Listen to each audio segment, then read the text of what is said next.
Martínez García.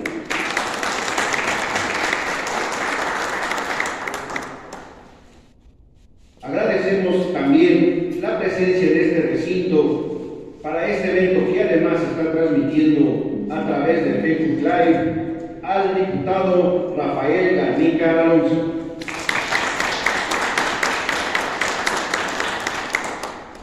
Igualmente, agradecemos la presencia del diputado Humberto Veras Godoy.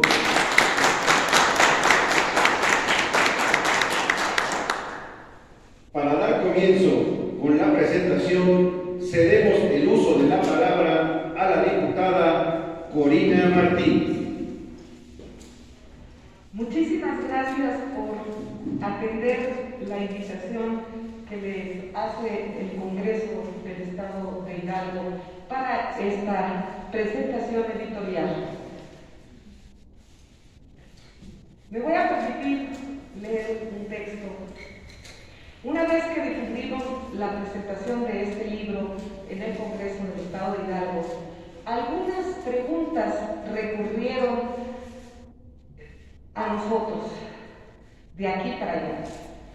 Pero si todavía falta para el 2 de octubre, un libro más sobre el 68 circulando en 2021, y precisamente en respuesta a ellas es que se halla la razón de que exista este valioso testimonio. Hoy más que nunca es posible y viable ir más allá de la historia oficial, esa que se ha confeccionado desde las instituciones y desde la perspectiva de las figuras populares e influyentes que la han contado. Para todos los participantes en este libro de más de 300 páginas, les queda claro que siempre existieron otras historias y además les interesa de sobremanera subrayar que el movimiento no comenzó en 1968 ni concluyó en los días posteriores al 2 de octubre. Ellos tienen claro que este fenómeno social que refundó a la sociedad mexicana arrancó desde 1967 y se extendió hasta los primeros años de la siguiente década, pero teniendo en cuenta que en 1971, una vez más, la represión asestó otro golpe devastador en el Jueves de Corpus. No podemos sino conmovernos y reconocer con vehemencia el giro que este grupo de politécnicos le da a lo que se ha contado hasta ahora. No se consideran líderes ni héroes, ni vacas sagradas dueñas del movimiento. Sencillamente se definen como activistas de base y dejan en claro que lo suyo no es dar línea ni enseñar cosa alguna. Solo les interesa dar testimonio desde la perspectiva politécnica, contar lo que atestiguaron con sus propios ojos. Es así que hago votos porque se nos caiga la venda de los ojos.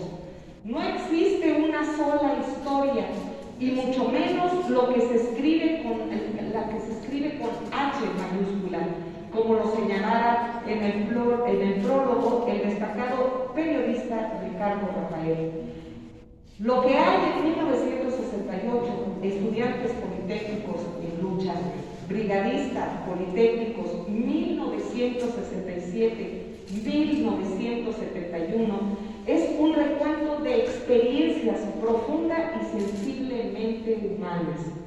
A manera de tributo y celebración, me parece oportuno dedicarles a los participantes y por extensión a toda la comunidad politécnica un fragmento del poema Amor constante más allá de la muerte, del inmenso Francisco de Quevedo, y que a la letra dice: mas no, de esa otra parte, en la ribera, dejar a la memoria, y en donde ardía, nadar sabe mi llama la agua fría. y perder el respeto a ley severa. Y es por el compendio que hoy nos ocupa, conserva la memoria de donde ardía. Representa la memoria ardiente de los miles de politécnicos que participaron, entre los cuales nos acompañan dos de ellos para contarnos sus vivencias, además del proceso de organización colectiva que inició en 2016, 2 años antes de que se llegara al 50 aniversario del 68.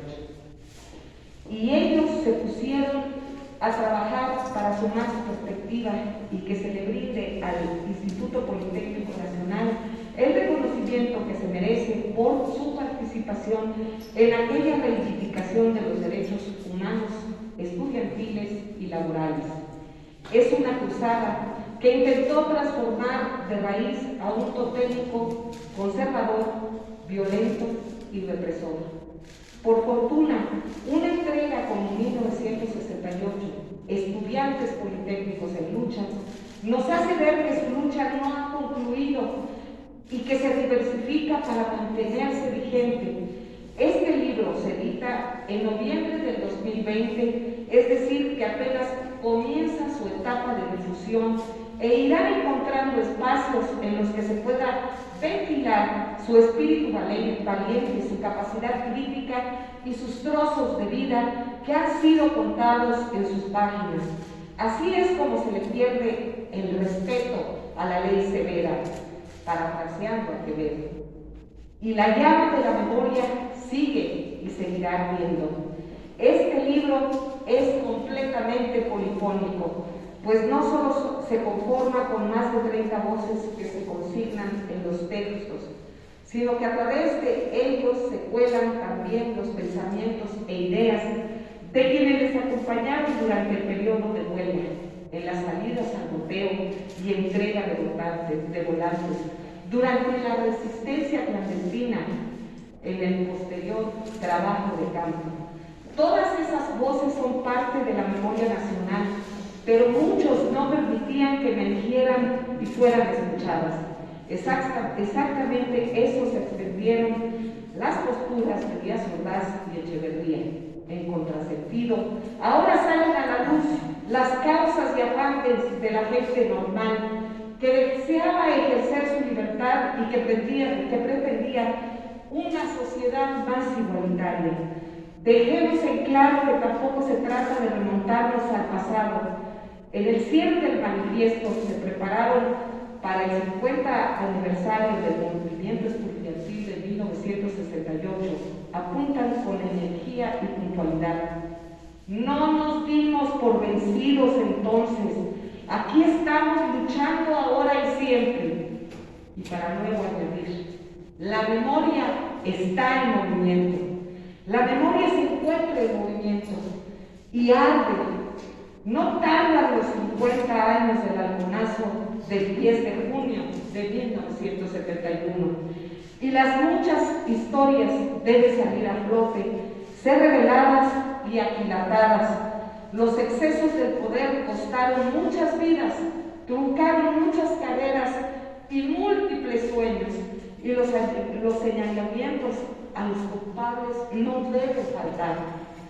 Contra el olvido, la memoria, y para ello, que saber escuchar a aquellos que lo vivieron desde las entrañas. Para el Congreso del Estado de Hidalgo es una oportunidad histórica el poder escuchar a dos activistas, a dos brigadistas que se pusieron en carne propia las implicaciones de la lucha social y esas ganas locas de cambiar al mundo que no han perdido todavía. Pues como ellos mismos dicen, dejar de luchar es empezar a morir. Con este pequeño texto que les he compartido, iniciamos con la presentación de quien es autor de uno de los capítulos de este libro. Empecemos con el ingeniero Rolando Brito. Por favor, ingeniero, platícanos un poco sobre este libro que estamos presentando. Sí, gracias, doctora. Mire, yo soy originario de aquí de Pachuca. Mis padres eran maestros, egresamos del MESHI, eso es importante subrayar. Y mi madre se fue a trabajar a la Ciudad de México. Entonces yo prácticamente crecí en la Ciudad de México. Desde los 6 meses de nacido anduve por allá. Y yo entré al Politécnico desde la prevocacional, es decir, antes el Poli tenía el nivel de secundaria, y entré a estudiar a la prevocacional 1 y después posteriormente a la vocacional 1, que son escuelas que están allá en México, en la colonia Morelos, en la colonia Michoacán, que son colonias pues, proletarias, ¿no? Entonces la mayoría de mis compañeros pues, eran de ese origen, ¿no? Hijos de trabajadores. En el 68 vivíamos en el centro de la ciudad, en la calle de Justo Sierra, enfrente de pues, el colegio de San Ildefonso. Ahora, los que conocen la Ciudad de México, pues, ahí está el Templo Mayor, las ruinas y la librería Porrúa y por referencia. Entonces, ya en mi época juvenil, pues ese era mi barrio, que había sido, pues todavía era el barrio universitario. Entonces yo empecé a participar en el movimiento estudiantil del 68 desde el primer día, es decir, desde el 26 de julio. Invitado por algún otro compañero pues, a una manifestación que se había convocado en el Monumento de la Revolución para protestar por una agresión que había sufrido en las escuelas del Poli, la vocacional 2 y la vocacional 5, que estaban en la Ciudadela. Ahí fui, yo tenía 15 años en ese momento, era un chamaco de 15 años. Ahí fuimos, esa marcha que estaba protestando por la agresión de la policía de las escuelas del Poli, se dirigió al casco de Santo Tomás, y en el casco de Santo Tomás pues empezaron a decir, vale, pues aquí no se resuelve nada, hay que ir al Zócalo a protestar. Entonces pues todos, Zócalo, Zócalo. Seguramente yo fui de los más entusiastas que gritaron Zócalo, porque dije, pues yo ahí vivo, ¿no? Igual a la vuelta, ya no me regreso solo, ¿no? Entonces nos regresamos, y a la altura de la Alameda, en el ciclo Juárez, estaba un mitin convocado por compañeros mayoritariamente de la universidad que estaban conmemorando el aniversario del inicio de la Revolución Cubana, el 16 de julio. Y entonces los dos contingentes, tanto los compañeros que estaban en el mitin en el ciclo Juárez, los que veníamos de regreso del casco, pues nos juntamos y decidimos, o se decidieron, los que dirigían a ambos contingentes, marchar juntos rumbo al Zócalo. Para eso, el clima en ese momento entre politécnicos universitarios, por la rivalidad deportiva, pues era antagónico en muchos sentidos, ¿no? Tanto en lo deportivo e incluso también por la condición de clase, porque en el Poli, pues la mayoría que íbamos era gente de clase media baja, o hijos de obreros, muchos compañeros del Politécnico eran de provincia, sí, que allá pues, tenían la oportunidad. Y en la universidad pues era gente con un poquito más de recursos, ¿no? Clases medias, normalmente. Entonces había esa diferencia. Hay alguna película que muestra esta situación como era en esos años, película que les recomiendo cuando la puedan ver, de Una calle nos separa, actúan Chachita y el Pinche, actores de esa época. Y ahí se muestra bien cómo había una diferencia incluso social, ¿no? De clase. Bueno, pero finalmente ese día se borraron todas las diferencias, marchamos juntos al grito de Goyas, al grito de Huelux, ¿sí? Y marchamos rumbo al Zócalo. No sabíamos lo que se nos esperaba, ¿no? En el Zócalo pues ya había una valla de granaderos que impidieron la entrada del contingente al Zócalo. Empezaron a agredir y a golpear. Hay una escena que me impactó mucho. Estamos hablando que eso era como, todavía era de tarde, ¿sí? Los comercios en el centro de la ciudad estaban abiertos todavía, y entonces empieza la agresión de los granaderos, y la escena que me impactó fue de que un granadero alcanzó a un compañero y lo empezó a golpear. Entonces una señora, seguramente del pueblo, que les digo, había gente del pueblo ahí comprando cosas, etc. Entonces trató de defenderlo. Dijo, no le pegue. Bueno, pues uno dice, pues una persona racional, señora, quítese hacia un lado, no, no, bueno, este granadero, al estilo granadero, golpea también a la señora. Esa escena, hasta el momento la tengo grabada. Bueno, disuelven los remos, hacia donde podemos, nuevamente nos regresamos a la Alameda, algunos se fueron a la Ciudadela, a refugiarse a las escuelas. Yo recuerdo que me metí en un edificio ahí en la calle de Bucareli, ahí me refugié, ¿sí? Y bueno, ya cuando vimos que ya estaba más tranquilo el asunto, pues ya salí y me regresé a donde vivía, en Sierra. Otros compañeros, otros universitarios, se habían refugiado en las preparatorias, que el edificio de San Ildefonso era la preparatoria 1 en la mañana y la preparatoria 3 en la tarde, y a una cuadra estaba la preparatoria 2. Entonces era el barrio universitario. Pues ya como pude llegar a donde vivíamos, en el departamento en que habitábamos, y al día siguiente, 27 de julio, pues fui con los compañeros de la prepa, que muchos de ellos habían sido compañeros míos de primaria, del barrio, y los primeros días del movimiento estuve ahí en la prepa, ¿sí? Y fueron los enfrentamientos con los granaderos, hasta que se da el famoso bazucazo, ¿sí? Donde ya los granaderos ya no pudieron contener el ímpetu de los jóvenes y tuvo que entrar el ejército. Y el ejército, así que a sangre y fuego, tomó el edificio de San Ildefonso, dando un bazucazo, es decir, derrumbaron la Puerta Mariana, una puerta histórica, ¿no? de este edificio. Bueno, yo estaba allá adentro y me pude escapar, pues éramos ahí del barrio, íbamos a una vecindad ahí, pues vivía otro compañero ahí y nos refugiamos.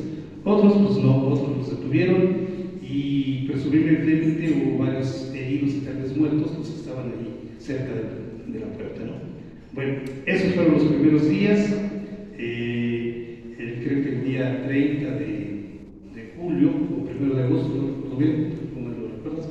El rector de la universidad, Pablo Sierra, convoca una marcha, que habían sido también agredidos los recintos universitarios, se había roto la autonomía, ¿sí? Y se hace una marcha que fue muy importante, encabezada por Pablo Sierra. Bueno, la represión en todos esos días, en lugar de parar, fue incrementándose. Los estudiantes hicimos grandes movilizaciones, ¿sí? El 13 de agosto, 27 de agosto, 13 de septiembre, no recuerdo cuál fue la marcha silenciosa, y quiero subrayar que todos nuestros actos, los marchas, los mítines, siempre fueron pacíficos. O sea, nosotros nunca agredimos nunca llevamos la ofensiva de agredir a la policía, sino al revés. Nosotros éramos objetos de la agresión de la policía y del ejército, ¿sí? Esto es lo subrayo porque pues, ahora hay movimientos que son violentos, y ahora como que se han cambiado las cosas, pero esa es otra historia.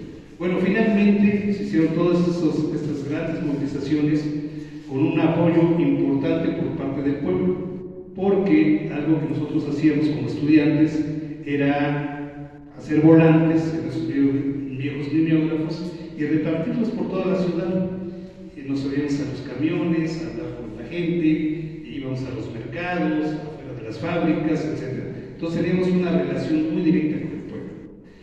A contraposición de lo que decía la que le llamábamos prensa vendida de ese momento.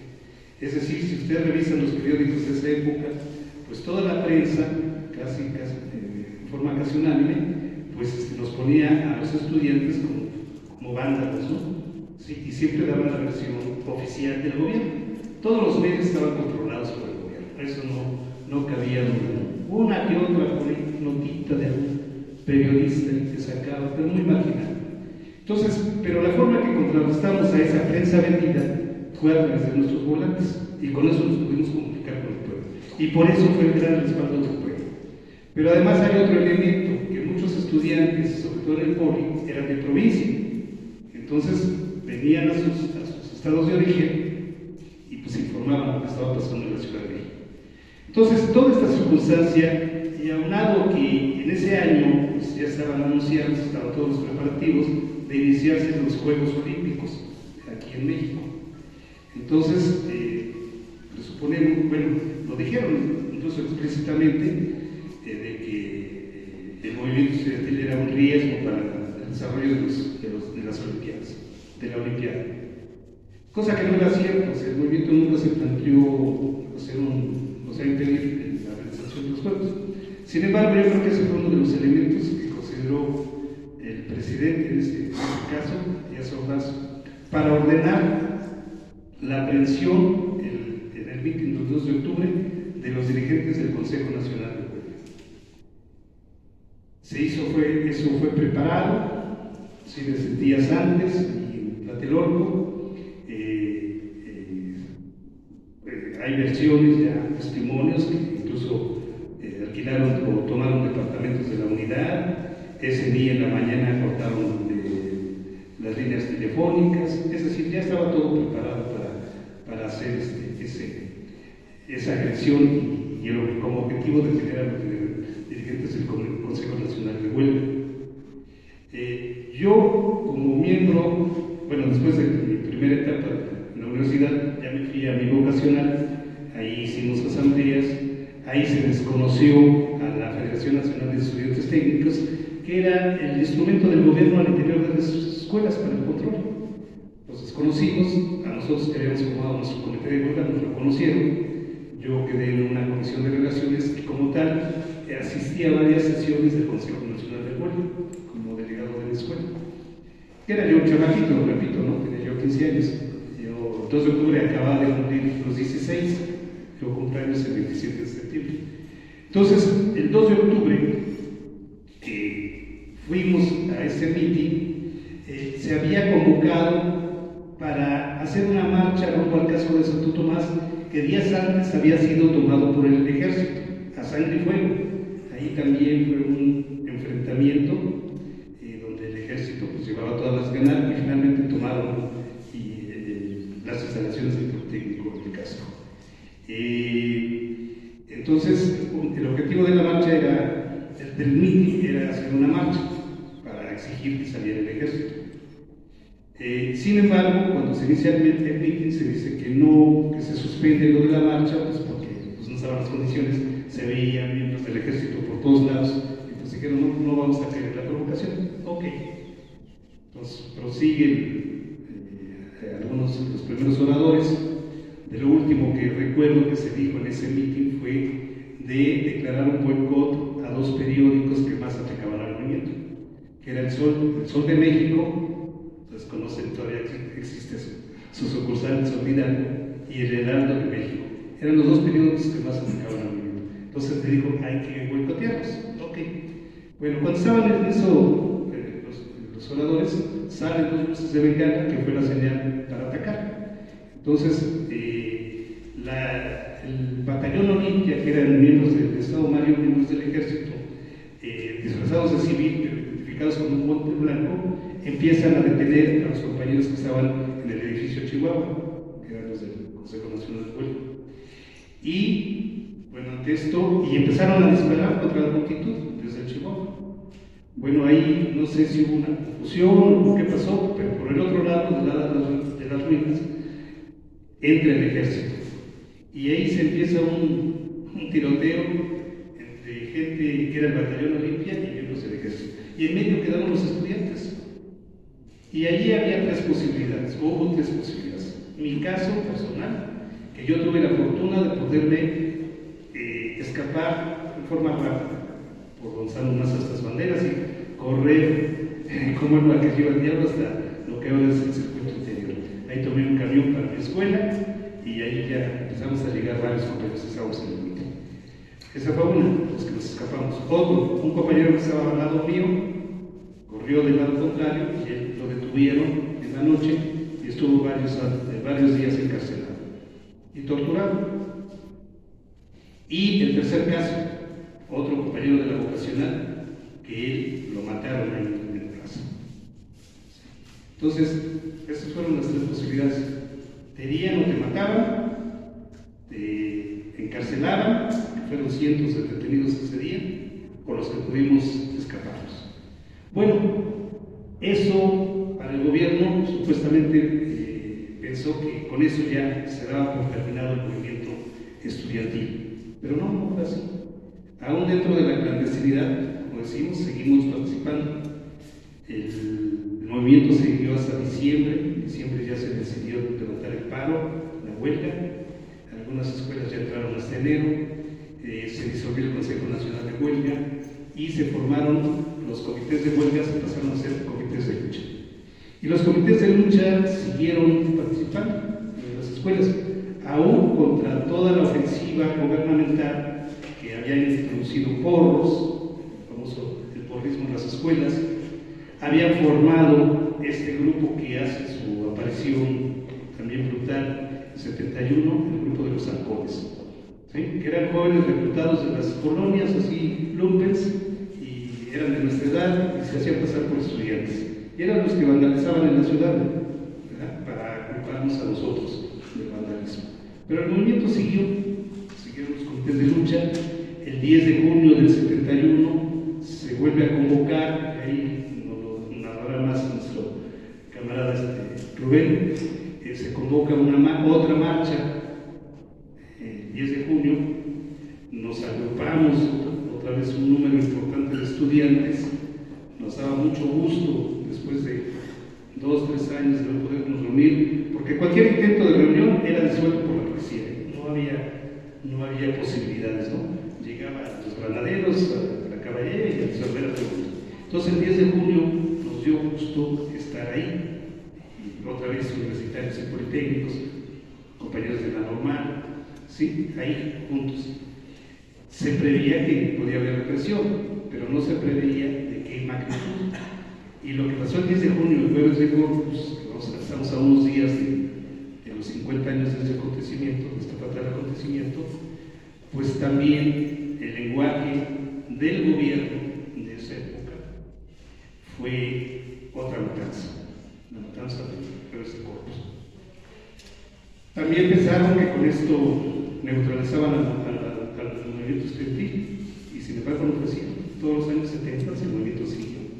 Y muchos de los que participamos en esos movimientos, después ya de nuestra vida laboral, participamos en luchas de diverso tipo, ¿no? Unos en los sindicatos, otros en la lucha social, y así siguió nuestro término. Entonces, estos 53 años ya, desde 68, la vida de la mayoría de nosotros ha sido de lucha en diferentes trincheras. Y vamos a seguir luchando. Un compañero dijo, hasta que el último día de nuestra vida vamos a seguir luchando por transformar a este país. ¿Qué luchábamos en 68? Libertades democráticas. ¿Qué pedíamos? Que no hubiera represión. Y afortunadamente, y aunque no somos del partido o del gobierno, ni tenemos puestos ni nos interesa, seguimos luchando por la transformación de nuestro país. Nosotros no vamos a arriar banderas, creemos que esta transformación que está viviendo el país es producto de estos movimientos que se dieron en todas estas décadas. Así es. Muchísimas gracias.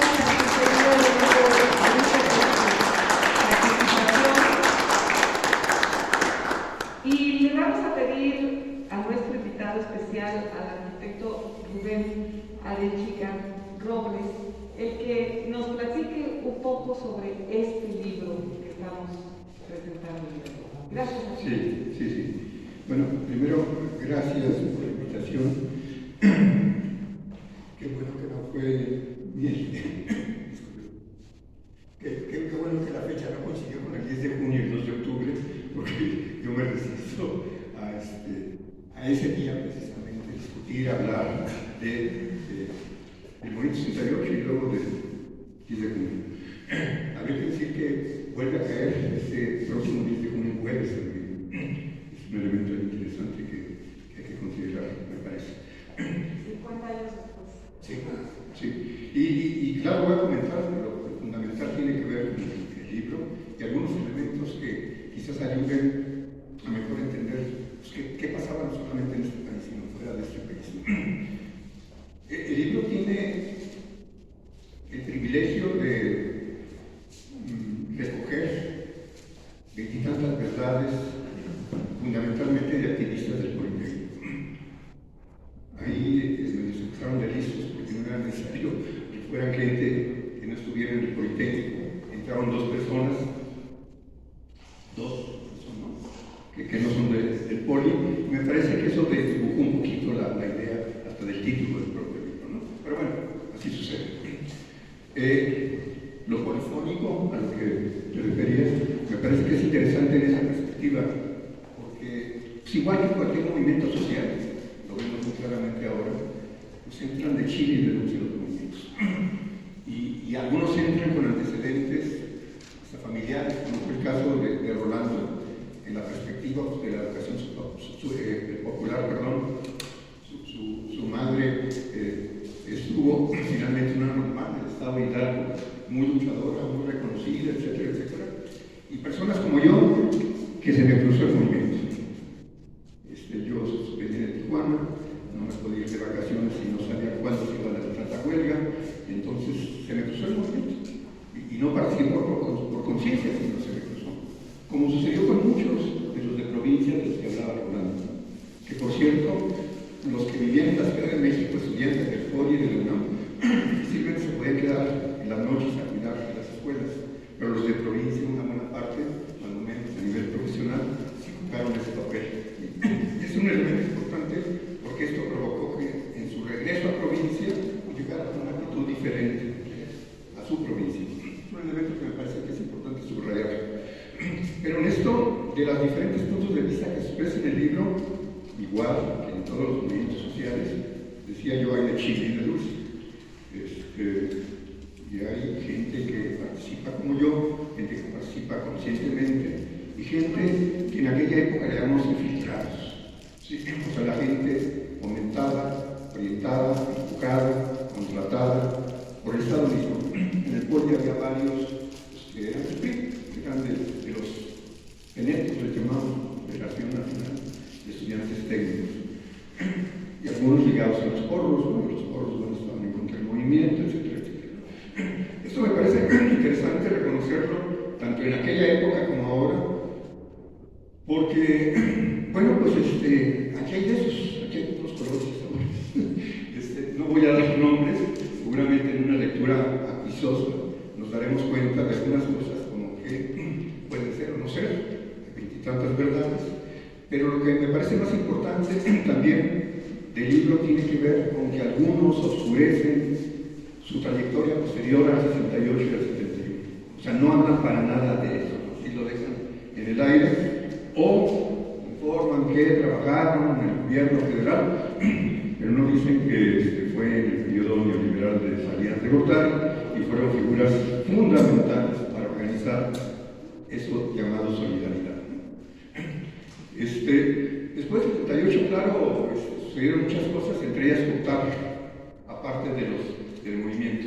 Pero bueno, regreso al libro, me parece que esto es interesantísimo, que aparecen puntos de vista que leyéndolos con mucho detalle nos damos cuenta que muchos se quedaron enganchados en el 78 y 71 y no tienen nada que decir, porque se vendieron, o se olvidaron, o temieron incluso, y el riesgo de seguir participando tenía riesgos fuertes, como bien lo decía Rolando.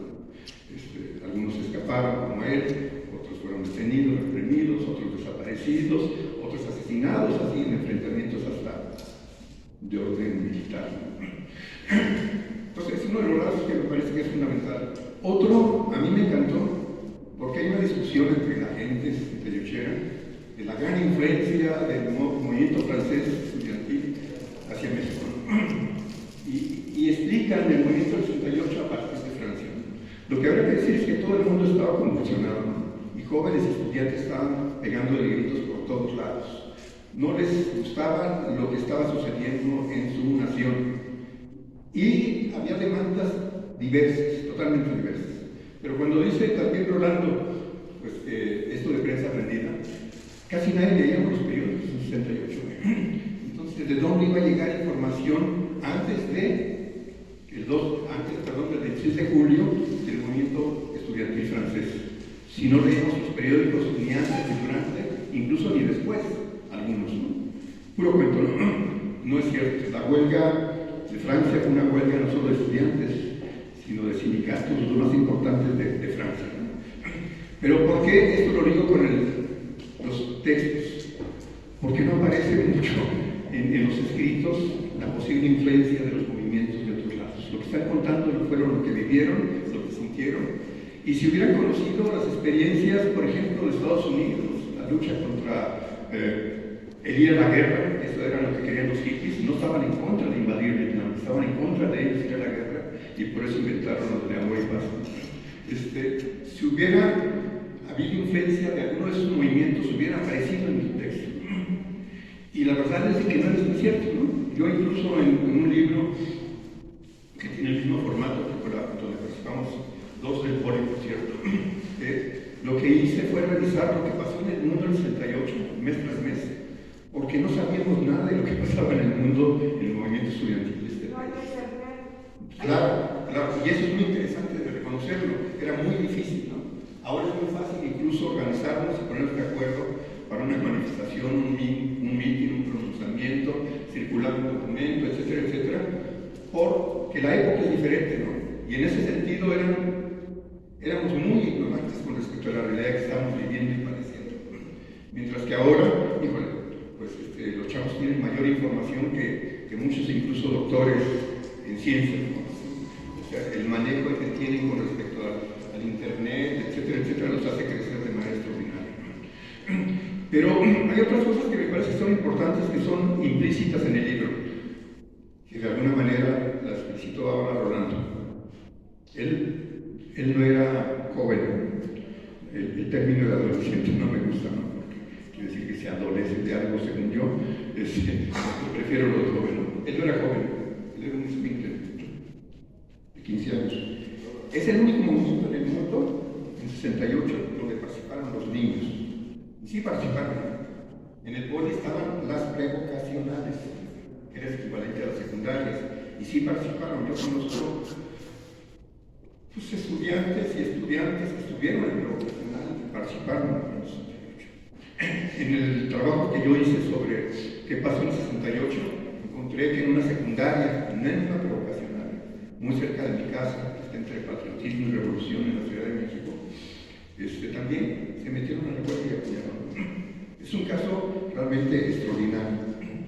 Pero hay algunas otras cosas que también son extraordinarias con respecto al movimiento y que tiene que ver con el Poli particularmente. El movimiento nació en el Poli y terminó en el Poli. Se le olvidó a Rolando, él decía que en el Poli se levantó en diciembre y en enero. En Boca 3, donde yo estaba, levantamos la huelga en febrero de 1969. ¿Sí? Ese es un dato que me parece que no es una cosa menor, que me parece que es muy, muy, muy importante de tomar en cuenta. Y luego otros hechos. El caso de Santo Tomás, el 23 de septiembre, cuando lo toman, no lo tomaron como tomaron la universidad, subrayo, no quiero competir con la UNAM, ¿sí? Cuando llegó allá el ejército se salieron sin bronca, ¿no? Levantaron las manos y fueron. Para tomar el caso de Santo Tomás, tardaron horas a balazos, y hubo muertos de un lado y de otro, ¿sí? Y esto aparece en algunos de los escritos que están por ahí, ¿no? Luego, otra cosa que me parece extraordinaria también con respecto al libro tiene que ver con el que hay pocos libros en la versión politécnica, a pesar de lo que ahora estoy comentando sobre los hechos sobresalientes del Politécnico. Y entonces el esfuerzo que hicieron para organizar esa publicación me parece que es un esfuerzo extraordinario, que por cierto fue hasta su edición. Es un proyecto de cooperacha. Quizá los universitarios tienen más contactos con las editoriales y eso facilitó, ¿no? Pero de repente incluso cuando se inició la idea de este libro, que yo me salí por consideraciones que no voy a comentar, lo que yo decía, híjole, es que hay más libros sobre el 68 que sobre Zapata, Villa y Cárdenas, ¿no? Y ya me daba vergüenza esa lógica, estar enganchado como se engancharon mucho. Pero el desarrollo de la organización en la que ya no estuve, el resultado es extraordinario, porque si faltan muchas voces del Politécnico con respecto al 68, con todo esto ya pasaron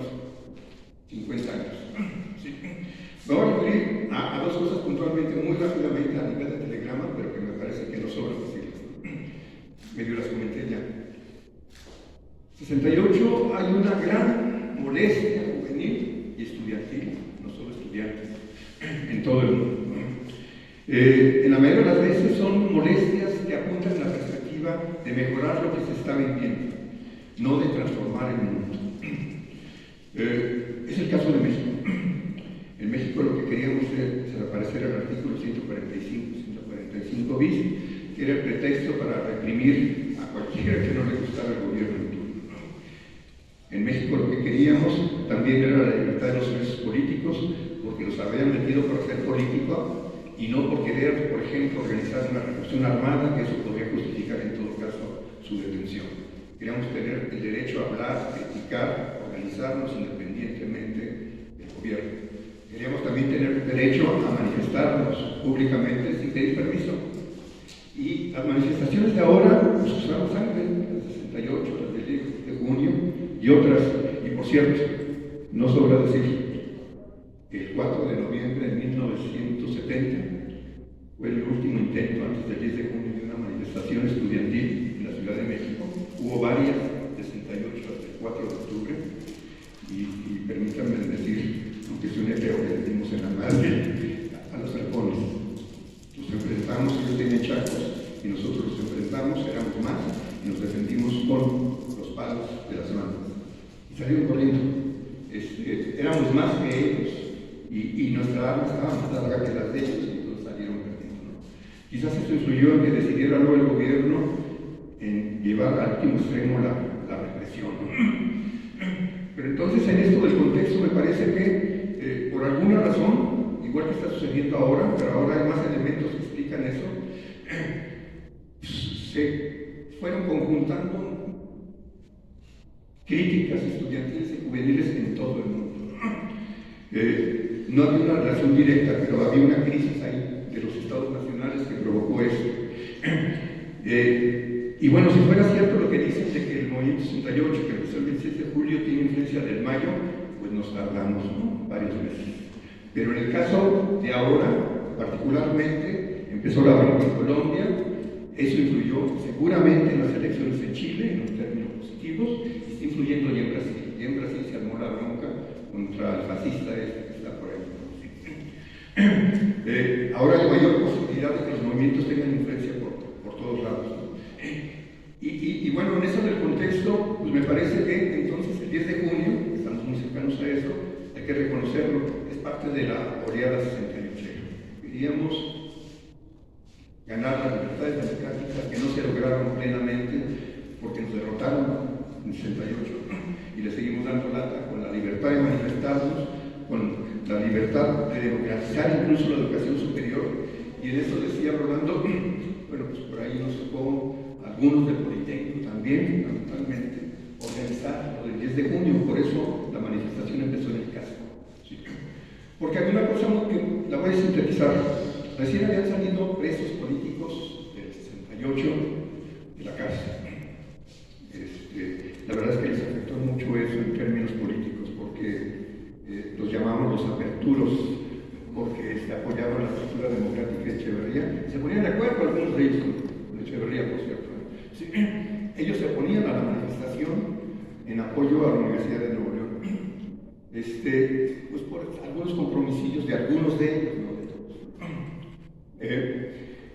Y un grupo de politécnicos, también universitarios, pero básicamente politécnicos, lo que hicimos fue impulsar un proyecto de manifestación apoyando a la Universidad de Nuevo León, claro, en contra de la intromisión del gobierno del Estado contra la Universidad de Nuevo León por lo que quería modificar. Y luego, por último, porque queríamos impulsar la democratización de la enseñanza, que para nosotros era que estudiantes y profesores dirigíamos las escuelas y orientáramos la educación en este país en un sentido social, como dice el POLI, la técnica al servicio de la patria. Queríamos generalizar eso para todo el país. ¿Sí? Y por eso fue muy peligrosa la manifestación del 10 de junio, porque no era el apoyo a la Universidad de Nuevo León. Levantamos banderas que podían poner en dificultad a la educación superior, que aunque es autónoma, se supone, pues el gobierno tiene control sobre esa situación. Por último, sí quisiera decir esto que tiene que ver con el presente, ¿no? Contrastar algunas cosas, ¿no? Pues movimientos actuales, también la derecha actúe como actuó en 68, pero no lograron influir fuertemente. Desgraciadamente ahora sí, este movimiento de las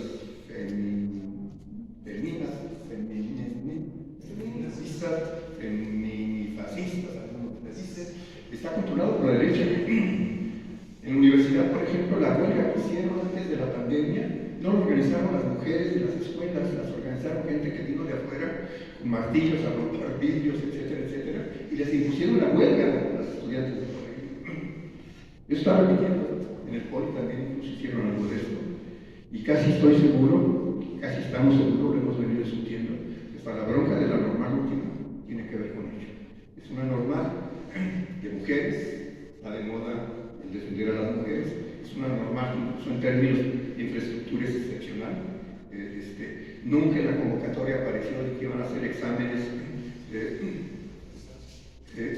yendo o por internet. Y la convocatoria es el 17 y del 18 ya no nos da cuenta. Pero en fin, esa es otra cuestión. Pero lo que es cierto es que en todo caso estamos en la cuarta transformación desde antes de López Obrador. No nos queremos ser responsables de este hecho, claro, el trabajo de él y de muchas gentes por años dieron el resultado que ahora tenemos. Pero nosotros peleamos desde hace mucho que apenas estamos empezando a paladear algunos triunfos. Nada más. Muchas gracias, Alfredo. Y es el momento de cederle el micrófono al diputado Ricardo Baptista, quien es egresado del Instituto Politécnico Nacional y quien mejor que el diputado Baptista para poder hacer comentarios sobre el libro que nos ocupa. ¿Cómo no? Con el permiso de ustedes, compañeros, el cubreboca tenemos las santas distancias. Primero es un honor recibirlos aquí en el Congreso, a los compañeros Rubén y Rolando, compañeros politécnicos, y agradecido mucho primero con la compañera Corina Martínez, quien nos provocó a abrir esta casa que es de toda la gente de todo el pueblo para presentar el libro. Un libro que yo no conocí, aún siendo politécnico, con Rolando de modelo. Agradeciendo también al diputado Azaya, presidente de la Junta, que nos ha permitido y nos ha apoyado para la celebración de esta presentación y a quienes nos acompañan. La verdad es que escuchar un testimonio que no es cualquier testimonio, como bien dicen quienes prorrogaron el libro, no siguió un guión, no sigue un guión, es la suma de muchas narrativas, de muchas historias de politécnicos que participaron, como bien lo han expresado aquí los compañeros, que no se cierra solamente al 2 de octubre o a la matanza, a la masacre del 2 de octubre, y que tuvo una gran participación del Politécnico, y es una historia pues jamás escrita, y que este esfuerzo que han hecho tantos compañeros, la mayoría viven, que vivieron en 68, que participaron en los 68, y dar estos testimonios de los politécnicos en la lucha social en México, pues efectivamente, ellos refieren de 1967 al 71, pero en realidad el Politécnico, creado en 1936 por Lázaro Cárdenas del Río, impulsado por unos grandes mexicanos de aquel entonces, Narciso Basoros, Juan de Dios Batis, ¿verdad? Y otros mexicanos que concibieron la creación del Politécnico, el Instituto Politécnico Nacional, y nace en 1936, ya 85 años del Politécnico, que le ha dado más de 1 millón de egresados titulados de nuestras escuelas, o me quedo corto, en toda esta vida del Politécnico, y que fue fundado con una visión de una educación para los trabajadores, para los hijos de los trabajadores, para los hijos de los campesinos, sin pretender comparar que, bueno, la UNAM atendía a otro círculo de ciudadanos, pero el Politécnico nació socialmente, siempre dedicado a la gente. Y pues no nada más hemos estado, el Politécnico no nada más ha estado al servicio de la técnica, al servicio de la patria, ha estado también al servicio de la transformación y del cambio del país.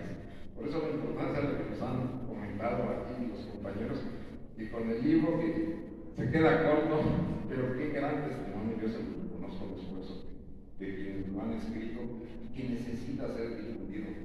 Vamos a invitar a compañeros diputados de los congresos que nos permitan que ustedes puedan y otros compañeros presentar estos libros.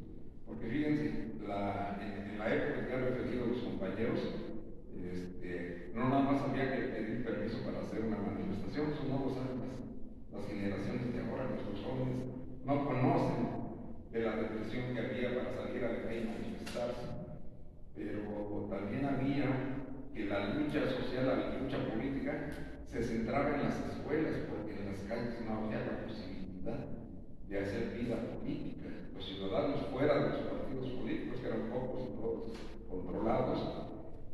Y fue en las universidades, en el Politécnico, donde se desarrolló gran parte de esta construcción de la solidaridad y de la movilización que se vivió no nada más en escuelas. Aquí se narra de una escuela de agricultura en 1967 que logra los hermanos Escobar, logra ser triunfante por el apoyo de los politécnicos. Pero los politécnicos han estado en todas las luchas, no nada más las estudiantiles, las de los obreros, de los trabajadores, del cambio democrático. Y la represión genocida, la masacre de Díaz Ordaz fue terrible, cambió a este país. Es para mí un parteaguas de la historia de este país, de 1968. Y la masacre también de Luis Echeverría Álvarez, creo que todavía vive ese asesino. Y eran producto los dos presidentes de un sistema que nos malgobernó más de 80 años en este país. Y por eso la importancia de que estas generaciones conozcan lo que el Politécnico le ha dado a este país y la parte que aquí se refiere es a los movimientos sociales. No es un libro más, bien lo dijo la diputada Covina, ni se trata de conocer la versión de los politécnicos, no, al contrario. El movimiento estudiantil de 1968 generó la unión, pues nos peleábamos. Yo alguna vez me atreví a llevar yo era de la vocacional 5, antes estaba en la Luis Enrique, ahora en taller de viajero, hice ahí mi primera carrera de color. Y un día se me ocurrió llevar una chamarra de la UNAM, porque mi hermano estaba en la UNAM, a la vocacional 5, y me dieron una zarandeada y me quitaron la chamarra. Pero era, primero la rivalidad era por el fútbol americano, pero el porrismo tenía un control muy fuerte en las escuelas. Increíblemente, el movimiento estudiantil del 68 une las escuelas, une las universidades. Y en el 68 también, como aquí lo escriben bien los compañeros, no nada más participan los estudiantes del Politécnico y de la UNAM, hasta la Ibero, las universidades privadas, los papás, los padres, los familiares y los obreros de muchas fábricas y empresas. Y no era un asunto ideológico, ciertamente, era un hartazgo, ¿no? Era un espacio que no tenían los estudiantes, ya era un hartazgo social. Y bueno, lo que aquí nos describen a mí, y no lo he terminado de leer, lo tengo que confesar, porque ya tengo varias semanas con él, pero lo que aquí escriben y lo poco que hemos podido escuchar, por la entendible limitación del tiempo, pues yo sí quiero reconocerles este esfuerzo, este trabajo. Reitero agradecimiento a los que están aquí presentes y al Congreso que se ha abierto estas puertas, pero lo más importante es qué tenemos que hacer y qué va a seguir siendo el Politécnico. Ayer me reuní en la tarde con otros compañeros politécnicos, ya tardecito en la Ciudad de México, porque queremos saber qué va a pasar con el Politécnico. Politécnico, creo que el gobierno de la 4T todavía no podía aprovechar el potencial que tiene en todos los sentidos.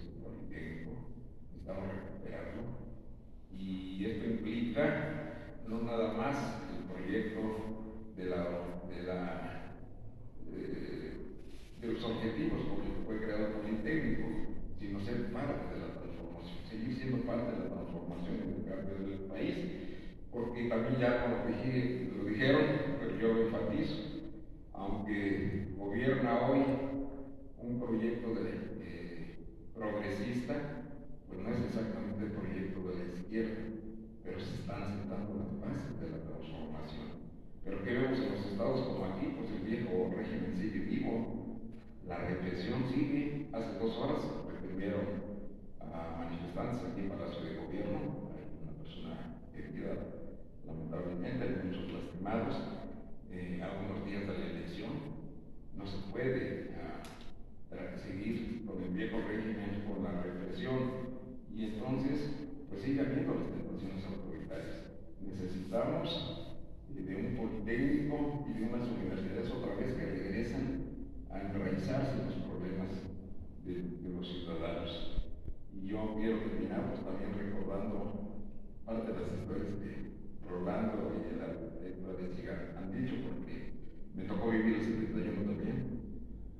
Vimos cómo actuaron los halcones, cómo llegaron disfrazados con playeras de Che Guevara en el Instituto Técnico, y cómo todo un plan, y bajaban de los camiones de los granaderos de la Ciudad de México, porque los halcones, ahí venían los autobuses de los granaderos, y los granaderos cubrían a los halcones hasta en el 71, en 1971, estaban atrás, las calles transversales a la avenida de Los Gallos, ¿sí? Esa que daba a la normal superior, pues ahí fue la masacre del 71, y efectivamente impulsada por los politécnicos, apoyando la huelga de la Universidad Autónoma de Nuevo León.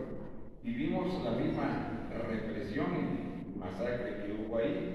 Entonces, pues es algo que no puede suceder en un país que se está transformando. Yo creo que el mismo politécnico lo tenemos que zarandear, porque en 2014 hubo una movilización que paró todo el politécnico y renunció la directora general, se comprometió un congreso politécnico que llevamos 7 años esperando, porque hay mafias también al interior del politécnico, pero el politécnico tiene que seguir jugando un papel social y un papel al servicio de la técnica, al servicio de la patria. Así que, en primer término, pues, mi reconocimiento a todos los que escribieron, a los que hoy nos vinieron a acompañar y narrar una partecita, y sobre todo este libro de Cooperacha, que tenemos que ayudar a difundirlo. No es barato porque cuesta, costó mucho hacerlo, pero mi reconocimiento en verdad, y sobre todo, diputada Corina, gracias por habernos permitido este granito de arena de presentar esta parte de los politécnicos de 1968 a 1971. Y gracias por acompañarnos. En este momento le pediríamos a la diputada Corina Martínez y al diputado Ricardo Baptista que a nombre del Congreso del Estado de Hidalgo entreguen a nuestros invitados los reconocimientos que se han preparado por su participación en esta presentación editorial de gran valía.